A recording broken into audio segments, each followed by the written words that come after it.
Recently, there has been discovery about life on Venus. Really interesting, but what really is it? So, it is the phosphine gas. Now, phosphine gas technically is considered as a rat poison. Now, how this can bring in life in Venus is really interesting to understand. So, let's first talk about the concept of phosphine being used as a rat poison. So, what happens in the rat poison? You have zinc phosphide. Now, this zinc phosphide, when mixes with the stomach acid of the rat, it releases phosphine gas. Now this phosphine gas is the gas through which you have rats, for which it becomes a poison, and the rats are killed, and therefore it's called as a rat poison. However, this phosphine is made up of one atom of phosphorus and 3 of hydrogen, so it is pH3. It's a toxic gas. It is colorless, but it is smelly. It is seen in the middle layers of the Venus recently.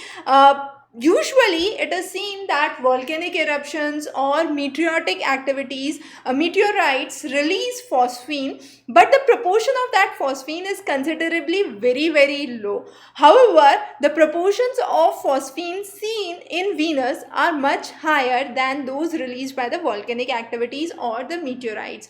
Phosphine has also been found on Earth, Jupiter and Saturn. The studies are ongoing. On Earth, we have seen in the regions of cave, the growth of microbes is seen because of the phosphine. So there is absence of oxygen that is seen.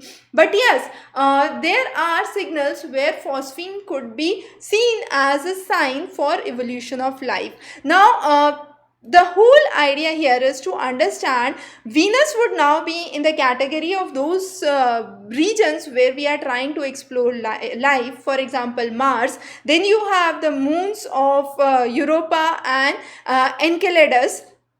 All those are the regions where we are trying to find out the traces or evidences of life. Now, phosphine has been reported in the atmospheric clouds, as we could say the middle layers of the atmosphere in Venus, and also it is believed that some of the bacteria have a capability to survive even in the absence of oxygen, and therefore phosphine or phosphorus could be one of the reasons for those.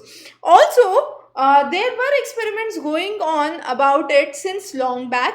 Soviet Union sent its Vegas probe, which talked about phosphorus content in the local clouds in 1980s. However, researchers were not there, and the technique was not that sophisticated to bring in a concrete, solid results for the same. Now, again, this would divert our missions from the ongoing Mars mission probably to Venus again. And you have two important missions. One is the Veritas, the other is the Da Vinci Plus. Veritas would be through which you would have radar which would go through the clouds and take the high resolution images to understand the proportion and the content of the phosphine gas. The second mission would sample the air and find out the proportions of phosphine in the atmosphere.